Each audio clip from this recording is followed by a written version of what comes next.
Good morning, students. Good morning, ma'am. Good morning, ma'am. Good morning. Good morning, ma'am. Good morning. Good morning, everyone. चलिए आज हम पढ़ेंगे गजानन माधव मुक्ति बोध के द्वारा लिखित सहज स्वीकारा है। इस कविता को आज हम पढ़ेंगे। ये काव्य खंड से है, आपकी बुक से 5वीं कविता है ये, और हम स्टार्ट कर रहे हैं। सबसे पहले हम जानेंगे गजानन माधव मुक्ति बोध के बारे में। ओके, तो शुरू करते हैं। गजानन माधव मुक्ति बोध, इनका जन्म 13 नवंबर सन 1917 श्योपुर ग्वालियर मध्य प्रदेश में हुआ था। प्रमुख रचनाएं हैं इनका चांद का मुंह टेढ़ा है, भूरी भूरी खाक धूल, कविता संग्रह में है काट का सपना, विपात्र, सतह से उठता आदमी। कथा साहित्य है इनकी कामायनी, एक पुनर्विचार, नई कविता का आत्मसंघर्ष, नए साहित्य का सौंदर्य शास्त्र। अब आखिर रचना क्यों नाम से समीक्षा की समस्याएं, एक साहित्यिक की डायरी, आलोचना, भारत इतिहास और संस्कृति। इनका निधन हुआ था 11 सितंबर सन 1964 नई दिल्ली में। ये था मुक्ति बोध जी का परिचय। और हमारी हार का बदला चुकाने आएगा, संकल्प धर्मा चेतना का रक्त प्लावित स्वर, हमारे ही हृदय का गुप्त स्वर्णाक्षर प्रकट होकर विकट हो जाएगा।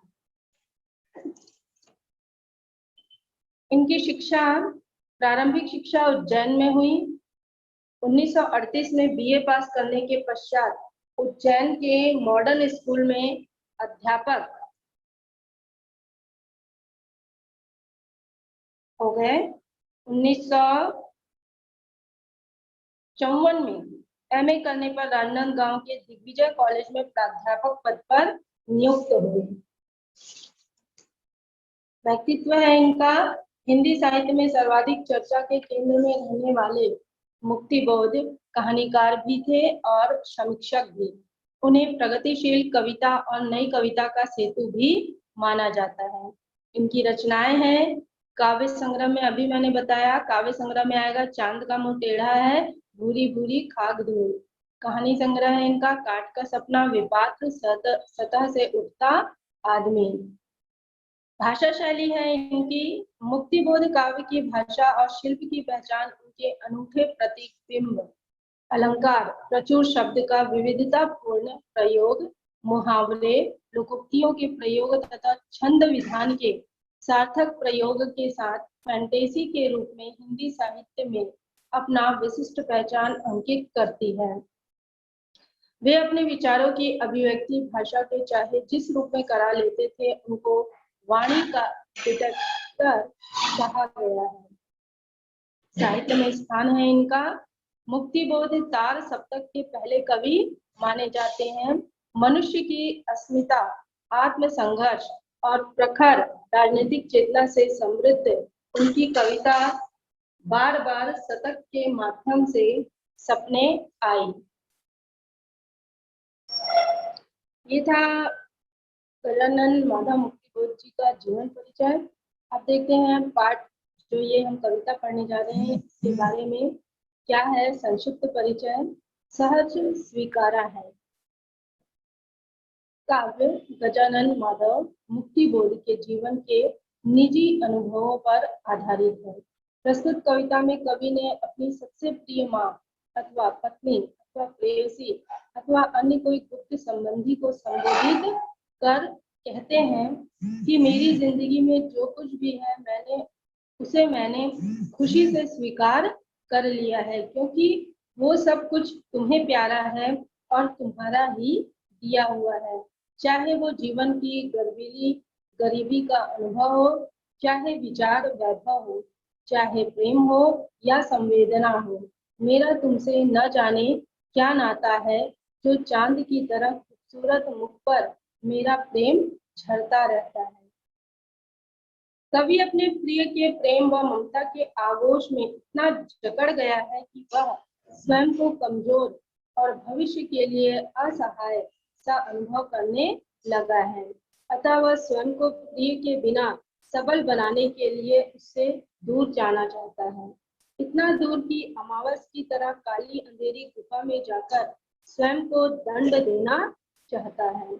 वह उसे भूलने का प्रयास करना चाहता है, किंतु वहां भी अपने प्रिय की आत्मीयता के सहारे ही उस अंधेरी गहरी गुफा में रह सकेगा, क्योंकि कवि की जो भी कमजोरी और उपलब्धियां हैं, उन सबके मूल में प्रमुख प्रिय ही है।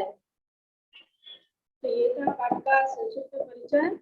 अब हम चलते हैं कविता को समझते हैं, उसे पढ़ते हैं।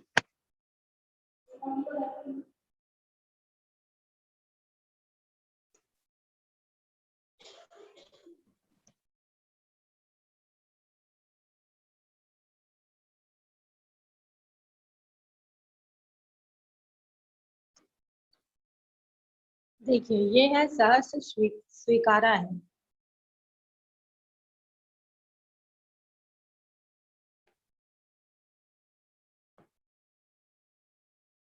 कविता है, जिंदगी में जो कुछ है, जो भी है, सहर्ष स्वीकारा है, इसलिए कि जो कुछ भी मेरा है वह तुम्हें प्यारा है।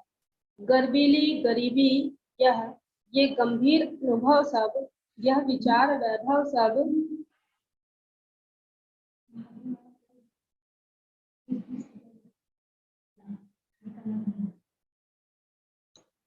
दृढ़ता यह भीतर की सरिता या अभिनव सब मौलिक है, इसलिए कि पल पल में जो कुछ भी जागृत है, अपलक है, संवेदन तुम्हारा है।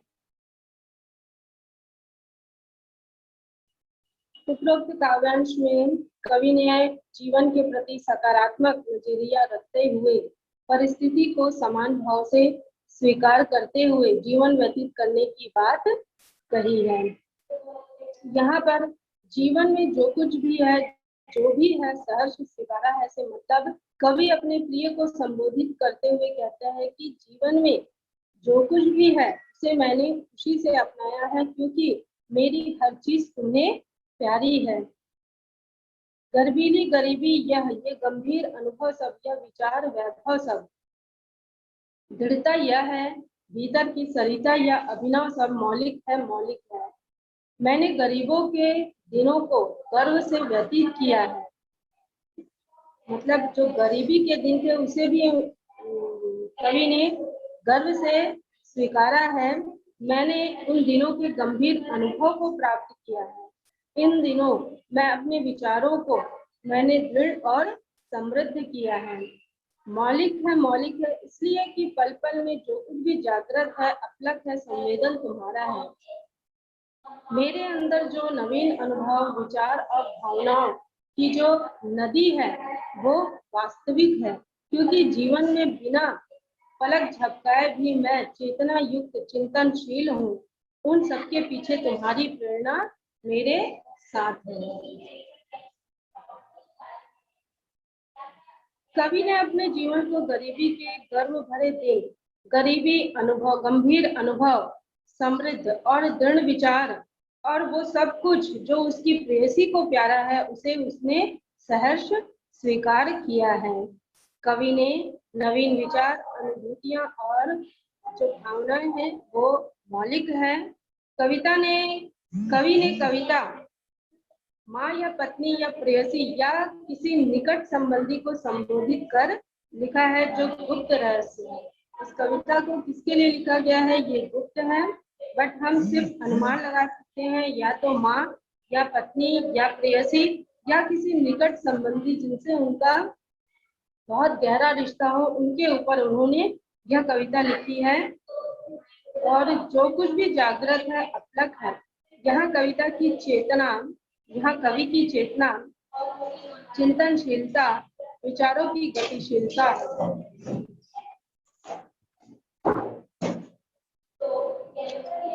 विशेष है इसमें संबोधन शैली है, दूसरा है मौलिक है कि आवृत्ति प्रभावी बन पड़ी है।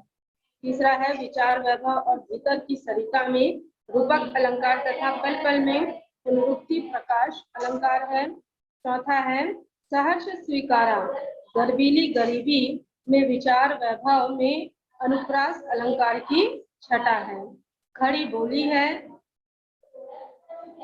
और काव्य की रचना मुक्तक छंद में है, जिसमें गर्वीली, गंभीर और विशेषणों का सुंदर प्रयोग है। अब हम आते हैं दूसरी कविता पे।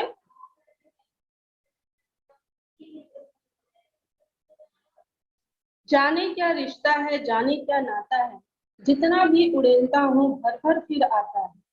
दिल में क्या झरना है, मीठे पानी का सोता है, भीतर वह ऊपर तुम, मुस्काता चांद जो धरती पर रात भर, मुझ पर क्यों तुम्हारा ही खिलता वह चेहरा है। यहाँ पर कवि ने अपने प्रिय के साथ प्रेम संबंधों को वर्णित किया है। कवि बताते हैं कि यहाँ पर कवि प्रेयसी को संबोधित करते हुए कहते हैं कि मेरा तुमसे क्या संबंध है, मेरा और तुम्हारा कैसा प्रेम बंधन है, मैं स्वयं नहीं जान पा रहा हूँ। तुम्हारे प्रति मैं प्रेम जितना भी उड़ेलता हूँ, उतना ही पुनः मेरे दिल में तुम्हारे लिए प्रेम और भावनाएं बढ़ती जाती है। ऐसा लगता है जैसे मेरे हृदय में मीठे पानी के झरने की तरह तुम्हारे प्रति प्रेम और भावनाओं का स्रोत है। मेरे हृदय के अंदर तुम्हारे प्रति अथाह प्रेम है और बाहर पूर्णिमा के चांद की तरह तुम्हारे मुस्कुराते चेहरे की आभा है। जिस प्रकार पूर्णिमा का चांद धरती की रात में प्रकाशित करता है, पूर्णिमा का चांद धरती को रात में प्रकाशित करता है, उसी प्रकार तुम्हारे मुस्कुराते रूप सौंदर्य की चमक मुझे प्रभावित करती है। अपने प्रिय पर प्रेम उड़ेलता है जो पुनः भर भर आता है। कवि ने दिल की तुलना मीठे पानी के झरने से की है। कवि ने मुस्कुराता चांद अपने प्रिय के रूप सौंदर्य को कहा है और कवि की मानसिक स्थिति प्रिय के प्रति अपार प्रेम से सरोबार है। यहाँ पर कवि यह कहता है कि मैं जितना भी तुम्हारे प्रति प्रेम प्रदान करता हूँ, उतना ही वह पुनः मेरे दिल में तुम्हारे लिए प्रेम और भावनाएं उत्पन्न होती जाती है। ऐसा लगता है जैसे मेरे हृदय में मीठे पानी के झरने की तरह तुम्हारे प्रति प्रेम और जो भावनाएं हैं उसका स्रोत है कि जितना मैं खाली करता हूँ उतना ही वह भरता जाता है। मेरे हृदय के अंदर तुम्हारे प्रति अथाह प्रेम है और प्रकाशित करता है। यह पूर्णिमा का चांद जिस तरह धरती को प्रकाशित करता है। यहाँ पर विशेष है दिल में झरना है में प्रश्न अलंकार है। दिल में झरना है, ये क्वेश्चन मार्क ही रहेगा कि वाकई में दिल में झरना है कि नहीं, तो इसलिए इसमें प्रश्न अलंकार है। हर भर में पुनरुक्ति प्रकाश अलंकार है।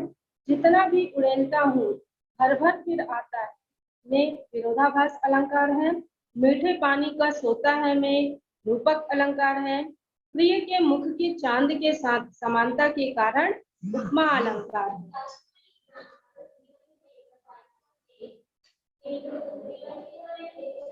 मुक्तक छंद है। खड़ी बोली युक्त भाषा में लाक्षणिकता है। चलिए अब आगे देखते हैं। सचमुच मुझे दंड दो कि भूलूं मैं तुम्हें भूल जाने की। दक्षिण ध्रुवी अंधकार अमावस्या शरीर पर चेहरे पर अंतर में पालू मैं। झेलूं मैं उसी में नहा लूं मैं, इसलिए कि तुम्हें ही परिवेष्टित आच्छादित रहने का रमणीय यह उजेला अब सहा नहीं जाता है, नहीं सहा जाता है। ममता के बादल की मंडराती कोमलता भीतर फिराती है। कमजोर और अक्षम अब हो गई है आत्मा, यह छटपटाती छाती को भविष्यवक्ता डराती है, बहलाती सहलाती आत्मीयता बर्दाश्त नहीं होती है।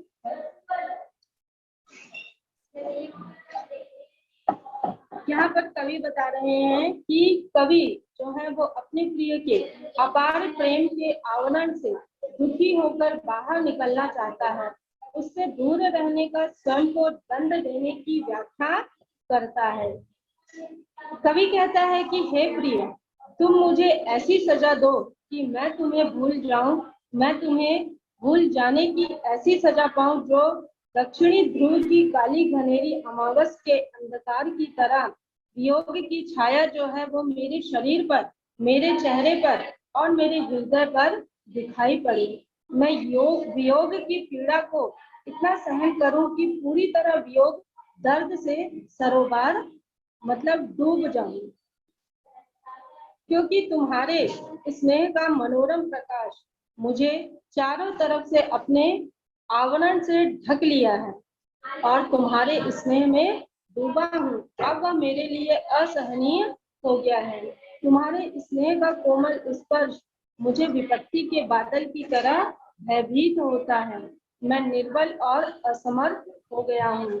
भविष्य की अनहोनी की आशंका से मैं अंदर से डरा सहमा हूँ। तुम्हारे स्नेह से बहलाने सहलाने लाड़ प्यार से अपनापन का प्रदर्शन अब मुझसे सहा नहीं जाता है।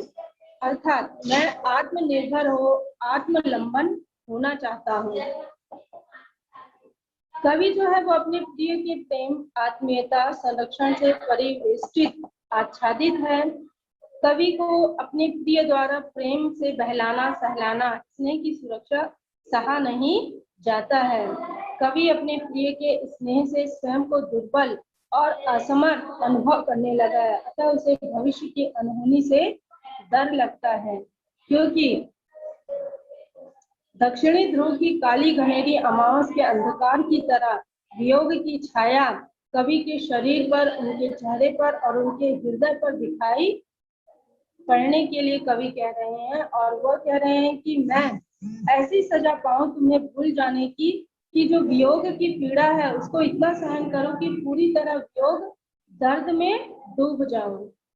यहाँ पर कवि इतना ज्यादा प्रिय से अपेक्षा करने लगे हैं कि वह अब उन्हें भूल जाना चाहते हैं, क्योंकि जो स्नेह का मनोरम प्रकाश उन्हें चारों तरफ से अपने आवरण से ढक लिया है और वह स्नेह में डूबा है। अब वह मेरे लिए असहनीय हो गया है।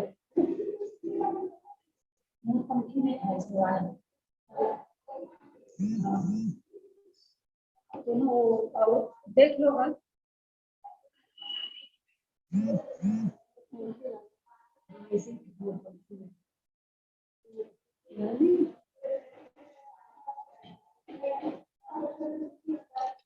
यहाँ पर कवि स्नेह से बहलाने सहलाने लाड़ प्यार से जो अपनापन का प्रदर्शन होता है उनके ऊपर, अब वह उनसे सहा नहीं जा रहा है, अतः वो आत्मनिर्भर आत्मलंबन होना चाहते हैं। यहाँ पर कवि अपने आप को असहाय सा प्रतीत करने लगे हैं और कवि जो दक्षिणी ध्रुव अंधकार अमावस्या के माध्यम से यह कहना चाहते हैं कि वो अपने प्रिय से वियोग की ऐसी सजा प्राप्त करना चाहते हैं जो दक्षिणी ध्रुव की तरह नितांत सुनसान वीरान और अमावस की काली भयानक रात जैसी हो।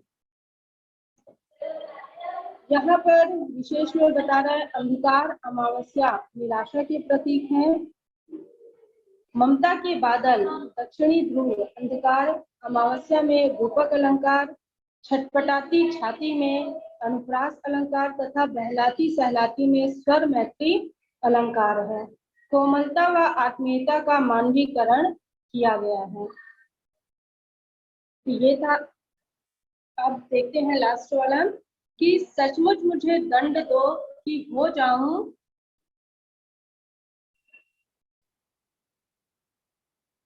पाताली अंधेरी की गुहाओं में, भूखरों में, धुएं के बादलों में बिल्कुल मैं लापता, लापता की वहां भी तो तुम्हारा ही सहारा है। इसलिए कि जो कुछ भी मेरा है या मेरा जो होता सा लगता है, होता सा संभव है, सभी वह तुम्हारे ही कारण के कार्यों का घेरा है, कार्यों का वैभव है।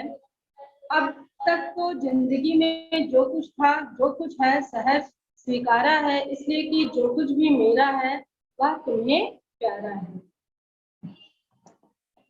यहाँ पर कवि ने अपने प्रिय से दंड पाने की अनुशंसा की है, किंतु उस दंड में भी अपने प्रिय के सहारे का अनुभव चाहता है।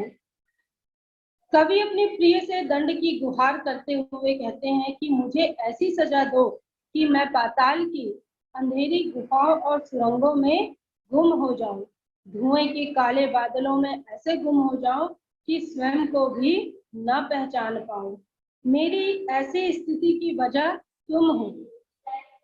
ऐसी सोच का मुझे सहारा मिले, तुम्हारी प्रेममयी यादें मुझे वियोग में अपनापन दे, क्योंकि जो कुछ भी मेरा है या मेरा होने की संभावना है वह सब तुम्हारे नेक कर्मों के कारण ही मुझे बांध रखा है। तुम्हारे प्रेम उपकार के कारण ही मेरे वर्तमान की उपलब्धियां हैं। अब तक जो कुछ भी मैंने प्राप्त किया है उसे मैंने खुशी से अपनाया है, क्योंकि जो कुछ भी मेरा है वह तुम्हें प्यारा है।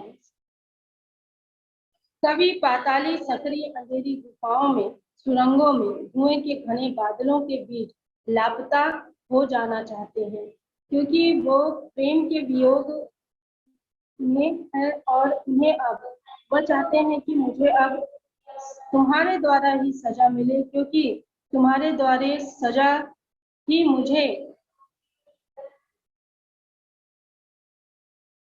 तुम्हारे होने का एहसास दिलाएगा। कवि अपने प्रिय का एहसानमंद है, क्योंकि इसके भूत और वर्तमान काल की जो उपलब्धियां, अनुभव और हर परिस्थिति का कारण सिर्फ और सिर्फ उनकी प्रिय है, क्योंकि यदि उनकी प्रिय नहीं होती तो वो शायद इस तरह की कविता नहीं लिख पाते। तो वह ये पूरा श्रेय अपने प्रिय को देना चाह रहे हैं। कवि का हर परिस्थिति को सहर्ष स्वीकार करने का कारण है कि उनका स्वयं का जो कुछ भी सुख दुख, सफलता असफलता है, वो उनकी प्रिया को अच्छे लगते हैं, अतः वह खुशी से स्वीकार करता है। अच्छे बुरे सभी दिनों में उनकी जो प्रिय है वह उनके साथ रहती है और वह सब चीज को स्वीकार करती है, इसलिए कवि भी उसे खुशी से स्वीकार करते हैं। कवि स्वयं के लिए दंड की चाहत रखता है, क्योंकि वह अपने आप को समर्थ, सक्षम, स्वविवेकी बनाकर प्रिय के बिना भी जीवन संघर्ष के लिए तैयार करना चाहता है। वह यह चाहते हैं कि मैं प्रिय के बिना भी क्या इस जीवन संघर्ष में सफल हो जाऊंगा, और वह यह भी जानते हैं कि यदि मैं इनके बिना भी जीवन संघर्ष करूंगा तो ये मेरे साथ हर पल साथ में ही रहेंगे। तुम्हारी प्रेममयी यादें मुझे वियोग में अपनापन दी, क्योंकि यहाँ पर कवि का कहना है कि जो कुछ भी मेरा है या मेरा होने की संभावना है वह सब तुम्हारे नेक कर्मों के कारण ही मुझे बांध रखा है, और मेरी सफलता असफलता का कारण यही है कि तुम्हारे जो नेक कर्म हैं उसी के कारण मैं बंधा हुआ हूँ और इतनी ऊंचाइयों पर हूँ। तुम्हारे प्रेम के उपकार के कारण ही मेरे वर्तमान की उपलब्धियां हैं, और आज मैं जो कुछ भी हूँ वह तुम्हारे प्रेम के कारण ही हूँ। मेरी जो भी उपलब्धियां हैं, जो भी सफलता है, वह सब तुम्हारे प्रेम के कारण ही है। अब तक जो कुछ भी मैंने प्राप्त किया उसे मैंने खुशी से अपनाया है, और जो कुछ भी मेरा है वह तुम्हें प्यारा है, और मेरा अच्छा बुरा सब तुम्हें प्यारा है, और मैं जो कुछ भी अपनाया हूँ, जो कुछ भी मेरा है उसे तुमने बहुत प्यार से अपनाया है। इस तरह की सोच कवि की है इस कविता में। यहाँ पर विशेष बता रहा है कि विरोधाभास अलंकार है, दंड दो में अनुप्रास अलंकार है, लापता की वहां भी तो तुम्हारा ही सहारा है। में विरोधाभास अलंकार है। काव्यांश में खड़ी बोली का प्रयोग है और मुक्तक छंद है। तो आपकी कविता यहीं पर कंप्लीट हो रही है। आपको समझ आई कविता? सहर्ष स्वीकारा है? Yes, ma'am. Yes, ma'am. Yes, तो ma'am. आप इस कविता को घर में रीड करोगे। आज आपको लिखने के लिए कुछ नहीं दे रही हूँ, क्योंकि कल का जो मैंने जनसंचार माध्यम किया है वो शायद आप लोगों का कंप्लीट नहीं हुआ होगा, बहुत ज्यादा था लिखने के लिए, तो उसे आज आप कंप्लीट करेंगे। कल मैं इस चैप्टर से संदर्भ प्रसंग व्याख्या और अर्थ इसको भेजूंगी और क्वेश्चन आंसर, जिसे आप कल कंप्लीट करेंगे। ओके, आप सब आ जाइए व्हाट्सएप ग्रुप में और हम मीटिंग को Yes. एंड कर रहे हैं। Okay, Yes, ma'am.